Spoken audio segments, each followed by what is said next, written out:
Hello guys, M2R5 में आपका बहुत बहुत स्वागत है। आज हम बात करेंगे introduction of internet, ARPANET and owners of the internet के बारे में। यह आपका फर्स्ट यूनिट का फर्स्ट लेक्चर है। बहुत ही बेसिक से मैं स्टार्ट करूंगा, जिससे आपको अगर कुछ भी नहीं आता है तो भी आपको भरपूर रूप से हर एक पॉइंट आपको अच्छे से समझ में आएगा। आइए टॉपिक को हम स्टार्ट करते हैं। हम बात करेंगे इंट्रोडक्शन ऑफ इंटरनेट का। तो internet is a global system of inter related computer network. इसका मतलब होता है कि इंटरनेट की मदद से कोई भी इंफॉर्मेशन आप कहीं से भी ग्लोबली एक्सेस कर सकते हैं, जिसका आपका रूल एंड रेगुलेशन आपका यूज़ होगा TCP एंड IP। TCP का मतलब होता है ट्रांसमिशन कंट्रोल प्रोटोकॉल और IP का मतलब होता है इंटरनेट प्रोटोकॉल।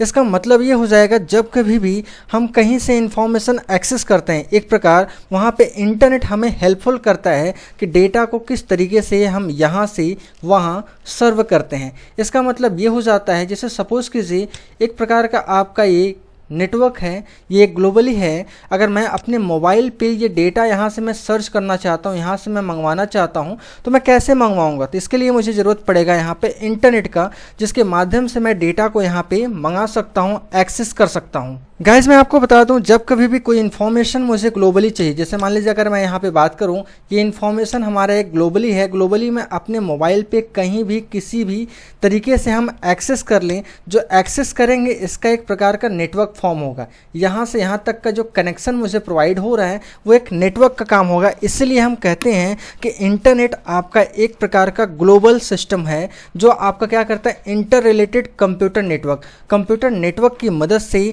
जो क्या रहेगा कि हर एक सिस्टम को आपस में कनेक्ट करेगा, और जिसके माध्यम से आप डेटा को कहीं से भी कहीं भी आप कभी भी एक्सेस कर सकते हैं। अब आपको देखिए ये भी पता होना चाहिए कि इंटरनेट क्या करता है कि अलग अलग वेबसाइटों को आपस में क्या करता है, लिंक करता है, जिसकी मदद से आपको काफ़ी चीज़ें बहुत आसान हो जाता है, आपकी निजी लाइफ का भी। जैसे हम बात करें इंटरनेट से आपको बेनिफिट क्या मिलता है, तो आपको कोई भी इंफॉर्मेशन को एक्सेस करने में बहुत आसानी हो जाती है, क्योंकि आप कभी भी कोई इंफॉर्मेशन आसानी से एक्सेस कर सकते हैं। जो कि क्या रहेगा कि ढेर सारे इलेक्ट्रॉनिक फाइल को भी आप एक्सेस कर सकते हैं। मीन्स जो इन्फॉर्मेशन आप एक्सेस करेंगे वो इलेक्ट्रॉनिक फाइल के माध्यम से तो एक्सेस होगा। मीन्स वो हार्ड कॉपी के फॉर्म में नहीं होगा, वो कैसा होगा, सॉफ्ट कॉपी के फॉर्म में होगा। सॉफ्ट इन द सेंस, जैसे आप मोबाइल में कोई चीज़ इन्फॉर्मेशन आप देखते हैं वो कहलाता है सॉफ्ट कॉपी, मतलब इलेक्ट्रॉनिक फाइल होता है जिसको आप टच नहीं कर सकते हो, केवल देख सकते हो। ठीक इसी प्रकार से एक जो आपका कम्युनिकेशन एक अलग पर्सनली आप कनेक्ट कर सकते हो, किसी से भी आप वार्तालाप कर सकते हो। जैसे एग्जांपल के तौर पे मैं बात करूं कि व्हाट्सअप वगैरह आप यूज़ करते हो, ठीक है, व्हाट्सअप प्लस यूज़ करते हो, फेसबुक यूज़ करते हो ना, या ट्विटर यूज़ करते हो, ठीक है। तो ऐसे ढेर सारी चीज़ें आप इस्तेमाल करते हो, जैसे सोशल मीडिया से सारी चीज़ें आप अटैच होता है, ठीक उसी प्रकार से आप यहाँ पे यूज़ कर पाओगे। तो आप इसको personally as well as professionally आप इसको इस्तेमाल कर सकते हो। कोई भी सामान या कोई भी प्रोडक्ट आप ऑनलाइन बाई भी कर सकते हो, इसलिए इसको क्या बोलते हैं, शॉप फॉर प्रोडक्ट। कहीं भी कभी भी कोई भी आइटम को आप एक्सेस कर सकते हो, मीन्स बाई कर सकते हो, और यहाँ पे आपका क्या एक बहुत इजी वे में आपको सुविधा मिल जाता है। कहीं भी घर बैठे आप सारे इन्फॉर्मेशन को आप एक्सेस कर सकते हो। आप ढेर सारे सर्विसेज को यहाँ पे यूज़ कर सकते हो, और कोई भी इन्फॉर्मेशन को या रिसोर्सेज को आप शेयर भी कर सकते हो। तो इंटरनेट आपका एक प्रकार का एक ऐसा माध्यम हो जाता है, अगर एक शब्दों में या अगर मैं आपसे कहूँ एक लाइन में आप बोलना चाहेंगे, तो इंटरनेट की मदद से आप क्या करते हो, ढेर सारे इन्फॉर्मेशन को आदान प्रदान कर सकते हो, मतलब सेंड कर सकते हो, वहाँ से मंगा सकते हो। ये सारे प्रोसीजर जो आपका यूज़ होता है वो एक कहलाता है इंटरनेट। जैसे अगर मैं दूसरे शब्दों में भी अगर इंटरनेट को यहाँ पे मैं आपको बताना चाहूँ, तो मैं ऐसा कर सकते हो, मान लीजिए कोई भी एक इन्फॉर्मेशन, मान लीजिए एक आपका ये फ्रेंड है, कोई भी एक फ्रेंड है, आपको एक कोई इन्फॉर्मेशन देना चाहता है, तो यहाँ से यहाँ तक का कोई एक हेल्प चाहिए ना भाई, कोई भी एक हेल्प चाहिए, एक ऐसा नेटवर्क चाहिए। जैसे कोई आपका एक सामान मान लीजिए है, एक प्रोडक्ट है, वो प्रोडक्ट आप तक कैसे पहुंचेगा, तो भाई कैसे पहुंचेगा, बीच में कोई एक आपको मीडिएटर चाहिए कि आपके ये सामान को उठाए और यहाँ तक आपके पास लेके चलाए।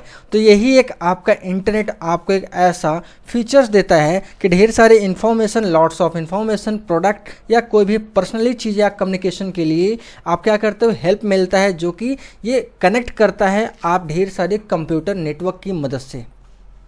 गाइज इसके बाद हम यहाँ पे बात करेंगे ARPANET के बारे में। तो ARPANET एक प्रकार का ऐसा प्रोसेस होता है, जैसा कि मैं आपको बता दूं कि जब इंटरनेट की शुरुआत हुई थी तो ARPANET यहाँ पे ये हेल्पफुल किया था, या इनफैक्ट आप ये भी कह सकते हो ARPANET की मदद से ही आपका इंटरनेट आज आप सभी लोग इस्तेमाल कर पा रहे हो। अगर इसका हम पूरा नाम बताएं तो एडवांस रिसर्च प्रोजेक्ट एजेंसी के अंतर्गत ये जो आपका यूज़ हो रहा है, जो एक्सपेरिमेंटल मतलब क्या, जो कंप्यूटर नेटवर्क यहाँ पे फैलाना था उसका एक एक्सपेरिमेंट किया गया। कब? 2 जनवरी यहाँ पे 1969 में इसको आप इस्तेमाल किया गया, जो कि सबसे पहला यहाँ पे ARPANET के माध्यम से कंप्यूटर का नेटवर्क यहाँ पे बिछाना स्टार्ट हो गया था। ठीक है, इसके बाद यहाँ पे हम समझेंगे 1971 में, ठीक है ना, यहाँ 1971 में टॉमलिंसन ने ये डेवलप किया था कि ईमेल एंड ARPANET, ठीक है, ईमेल और ARPANET को यहाँ पे डेवलप किया था। और इन्होंने ये भी बताया था कि स्टार्टिंग के मोर देन 20 वेबसाइट को ये आपस में क्या कर दिए थे, लिंक कर दिए थे। ठीक है ना, जैसे अगर बात करेंगे इस समय वेबसाइट तो बहुत ही ज़्यादा है, कितने वेबसाइट हैं आप काउंट भी नहीं कर सकते हो। ठीक इसी प्रकार से इन्होंने 1971 में ढेर सारे छोटे छोटे, जैसे अगर ये वेबसाइट में बता लूँ तो ऐसे 20+ वेबसाइट आपस में क्या कर लिए थे, लिंक कर लिए थे, जिससे कोई भी अगर यूज़र्स कहीं से भी अगर ये बुलाना चाहते ये वेबसाइट को एक्सेस कर सकता है। ठीक है, इसके बाद यहाँ पे देखिए आपके कुछ अलग साइंटिस्ट ने अलग नया रोल भी दिखाया। इसके बाद आपका आया विंटन एंड रॉबर्ट ने डेवलप किया था कि आपका प्रोटोकॉल। आप कहोगे प्रोटोकॉल क्या होता है? प्रोटोकॉल एक ऐसा समझ लीजिए कि कोई भी इंफॉर्मेशन को, जैसे एक इंफॉर्मेशन ये हुआ, दूसरा इंफॉर्मेशन ये हुआ, इस इंफॉर्मेशन को यहाँ से यहाँ तक पहुँचाना अगर है, ठीक है ना, पहुंचाने के लिए जो रूल और रेगुलेशन फॉलो होता है उसी को हम बोलते हैं प्रोटोकॉल। जैसे आप अगर सड़क पे चल रहे हैं, सड़क पे चलने के लिए आपको ढेर सारे रूल और रेगुलेशन फॉलो करते हो कि आप हमेशा लेफ्ट पे चलो, लेफ्ट साइड से चलो, और आप क्या करते हो कि सिग्नल पे ध्यान देते हुए चलो कि सिग्नल आपका ग्रीन है तभी आगे बढ़े। तो ढेर सारे आप रूल और रेगुलेशन को फॉलो करते हो ना, दैट्स वाई यहाँ पे आपका ये प्रोटोकॉल उसी तरीके से इस्तेमाल होगा। यहाँ पे किस लिए रहेगा? Protocol for communication. जब भी हम इंफॉर्मेशन एक जगह से दूसरी जगह शेयर करते तो वहाँ पे हमारा प्रोटोकॉल की आवश्यकता पड़ती है।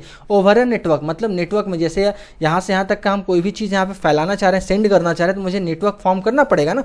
तो वही चीज़ हमारा क्या हो जाएगा, कम्युनिकेशन जो होगा वो प्रोटोकॉल की मदद से होगा। जो जनरेट आपका हुआ था TCP एंड IP 1972 में ये जनरेट हुआ था। ठीक है, याद रखना ये बात, ऑप्शनल में क्वेश्चन ऐसा बन सकता है। अब इसके बाद बात करेंगे 1981 में ARPANET जो आपका था उस पर लिंक हो चुका था 200 वेबसाइट्स, मतलब 200 वेबसाइट आपका लिंक हो गया था 1981 में।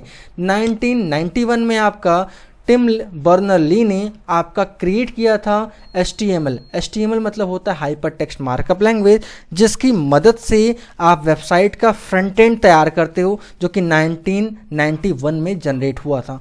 अब इसके बाद मैं ये भी बता दूं आपको, इसी समय ही HTML जनरेट हुआ था और HTTP जनरेट हुआ था, मतलब जिसका पूरा नाम होगा हाइपर टेक्स्ट ट्रांसफ़र प्रोटोकॉल। इसी की मदद से कोई भी इंफॉर्मेशन एक तरीके से कर सकते हो। जो HTTP होता है ना, जो HTTP होता है ये प्रोटोकॉल का राजा होता है, मतलब हर एक प्रोटोकॉल इससे गुजर के ही जाएगा।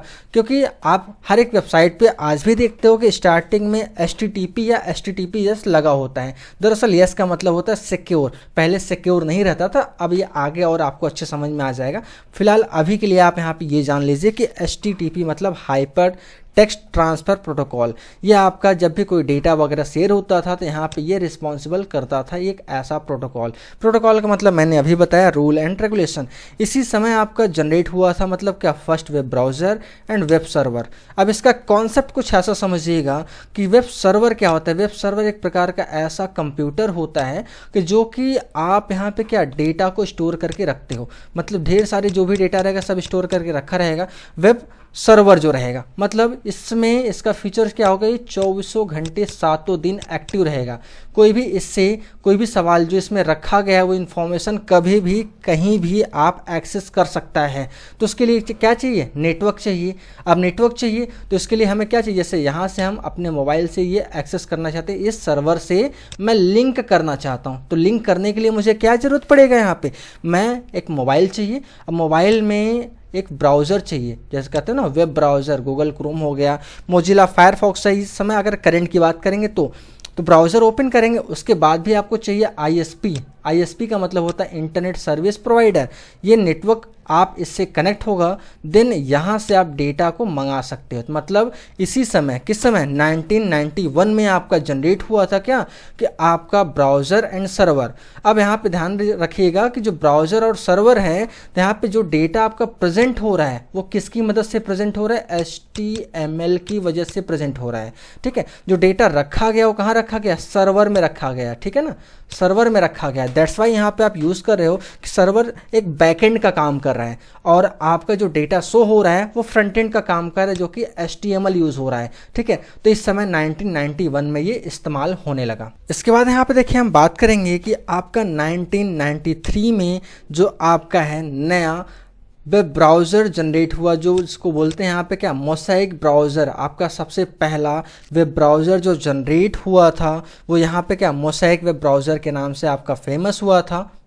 अब इसके बाद 1994 में आपके यहाँ पे अलग वेबसाइट ने नेटस्केप नेविगेटर और ये आपका नेटस्केप कम्युनिकेशन के नाम का एक ब्राउज़र अलग अलग तैयार किया, जिसके माध्यम से आप कोई भी नेटवर्क या सर्वर से आप लिंक हो पा रहे थे। जैसे एक छोटा सा मैं अगर यहाँ पे आपको एग्जांपल बताऊँ, तो जो आपके मोबाइल अगर ये हो जाता है, मोबाइल में आप क्या यूज़ करते हो, वेब ब्राउज़र। वेब ब्राउज़र क्या ओपन होता है, तो ये कनेक्ट किससे करता है, सर्च इंजन से। सर्च इंजन क्या हो गया, जैसे गूगल हो गया, ठीक है ना, गूगल हो गया या याहू हो गया या आपके आस्क मी हो गया, ऐसे ढेर प्रकार का सर्च इंजन आपका क्या होता है, कनेक्ट होता है। अब आपको पता है वेब ब्राउज़र से और सर्च इंजन का कनेक्शन कुछ चाहिए ना, तो इसके लिए मुझे चाहिए ISP।